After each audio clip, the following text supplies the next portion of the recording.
Hello food lovers, welcome to Mama's food. నేను మీ స్వాతి. ఈరోజు నేను ఇడ్లీ పిండితో పునుగులు ఎలా ప్రిపేర్ చేయాలో చూపించబోతున్నాను. ఇంట్లో ఇడ్లీ పిండి కొంచెమే ఉందనుకోండి, ఇడ్లీ చేసినా ఎవరికి సరిపోవు. అలాంటప్పుడు ఇలా పునుగులు చేసుకోండి. మార్నింగ్ బ్రేక్ఫాస్ట్కైనా ఈవినింగ్ స్నాక్ అయినా చాలా బాగుంటాయి.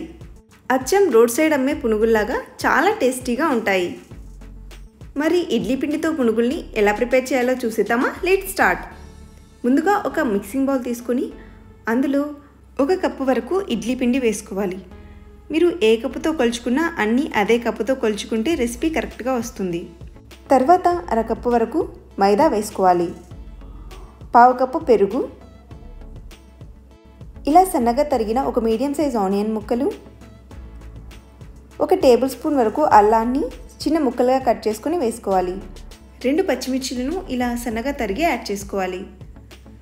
సన్నగా తరిగిన 2 రెమ్మల కరివేపాకు, రుచికి సరిపడా ఉప్పు, 1 టీ స్పూన్ జీలకర్ర, 1/2 టీ స్పూన్ వంట సోడాని యాడ్ చేసుకుని మొత్తం అంతా కలిసేలాగా బాగా మిక్స్ చేసుకోవాలి.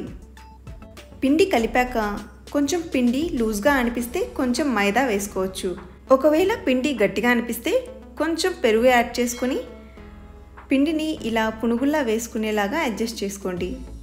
పిండిని ఇలా కలుపుకున్నాక పైన మూత పెట్టుకొని ఒక 10 మినిట్స్ పక్కన పెట్టుకోవాలి. పిండి నానేలోగా పునుగుల కాంబినేషన్కి టమాటో చట్నీని ఎలా ప్రిపేర్ చేయాలో చూసేద్దాం. స్టవ్ వెలిగించి కడాయి పెట్టుకొని అందులో 1 టేబుల్ స్పూన్ వరకు ఆయిల్ వేసుకోవాలి. ఆయిల్ హీట్ అయిన తర్వాత ఇందులో 2 టేబుల్ స్పూన్స్ వరకు వేరుశనగ గుళ్ళు వేసుకొని దోరగా ఫ్రై చేసుకోవాలి. వేరుశనగ గుళ్ళు కొద్దిగా ఫ్రై అయిన తర్వాత ఇందులో 4-5 పచ్చిమిర్చిలను ఇలా తుంచుకొని వేసుకోవాలి. 1/2 టీ స్పూన్ జీలకర్ర, 4-5 వెల్లుల్లి రెమ్మలు వేసుకొని వీటిని కొద్దిగా ఫ్రై చేసుకోవాలి. ఇవి ఫ్రై అయిపోయిన తర్వాత 3 మీడియం సైజు టమాటోస్ని ఇలా చిన్న ముక్కలుగా కట్ చేసుకొని యాడ్ చేసుకోవాలి.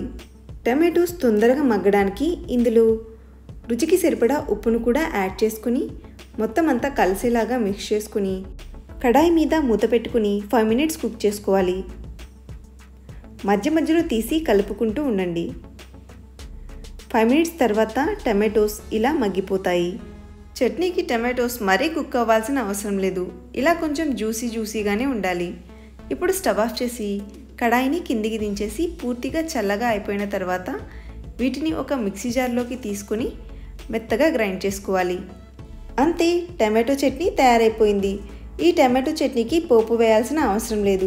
పోపు వేసినా వేయకపోయినా టేస్ట్లో ఎలాంటి తేడా ఉండదు. ఏ టిఫిన్లోకైనా సూపర్ టేస్టీగా ఉంటుంది. తప్పకుండా ఈసారి ఈ విధంగా ట్రై చేయండి. ఇప్పుడు పునుగులు ఎలా ప్రిపేర్ చేసుకోవాలో చూసేద్దాం. ఈ పిండిని మళ్ళీ తిరిగి కలపాల్సిన అవసరం లేదు. ఇక డైరెక్ట్గా ఆయిల్లో పునుగుల్లా వేసేసుకోవడమే. కావాలంటే పునుగులు చేసుకోవచ్చు, లేదంటే బోండాల్లా కూడా చేసుకోవచ్చు. స్టవ్ వెలిగించి కడాయి పెట్టుకొని అందులో డీప్ ఫ్రైకి సరిపడా ఆయిల్ పోసుకొని ఆయిల్ బాగా హీట్ అయిన తర్వాత పునుగులు వేసుకోవాలి. పునుగులంటే చిన్నగా ఉంటాయి కాబట్టి కొంచెం పిండిని ఆయిల్లో డ్రాప్ చేసుకోవాలి. అలాగే పునుగులన్నీ కూడా ఒకే సైజులో ఉండేలాగా చూసుకోవాలి. ఆయిల్లో ఎన్ని పునుగులు పడతాయో అన్ని పునుగులు వేసుకొని 2 వైపులా తిప్పుకుంటూ ఇలా గోల్డెన్ బ్రౌన్ కలర్కి వచ్చేంత వరకు కూడా ఫ్రై చేసుకోవాలి. ఇవి ఫ్రై అయిపోయిన తర్వాత వీటిని తీసి ఒక బౌల్లోకి వేసుకోవాలి. ఇలానే మిగిలిన పిండంతా కూడా పునుగులు వేసుకోవాలి. మంట మీడియం ఫ్లేమ్లో ఉంచుకొని పునుగులు గోల్డెన్ బ్రౌన్ కలర్కి వచ్చేంత వరకు 2 వైపులా తిప్పుకుంటూ ఫ్రై చేసుకోవాలి. ఇలా ఫ్రై అయిపోయిన పునుగుల్ని ఒక బౌల్లోకి తీసుకుని సర్వ్ చేసుకోవడమే. అంతే, వేడి పునుగులు తయారైపోయాయి. ఈ పునుగులు బయట క్రిస్పీగా లోపల సాఫ్ట్గా, తింటుంటే చాలా టేస్టీగా ఉంటాయి. అచ్చం రోడ్ సైడ్ అమ్మే పునుగుల్లాగా చాలా బాగుంటాయి. పునుగులు టమాటో చట్నీ కాంబినేషన్ చాలా బాగుంటుంది కదా. ఈసారి ఇంట్లో ఇడ్లీ పిండి మిగిలినప్పుడు ఈ విధంగా పునుగులు చేసుకోండి. ఇంట్లో అందరికీ చాలా నచ్చేస్తాయి. తయారు చేశాక మీకు ఎలా వచ్చిందని నాతో కామెంట్స్లో షేర్ చేసుకోవడం మర్చిపోకండి. వీడియో నచ్చితే లైక్ చేసి మీ ఫ్రెండ్స్తో రిలేటివ్స్తో షేర్ చేసుకోండి. ఇంకా ఇలాంటి మరిన్ని టేస్టీ వంటల కోసం మన ఛానల్ని సబ్స్క్రైబ్ చేసుకోవడం మర్చిపోకండి. Thank you for watching.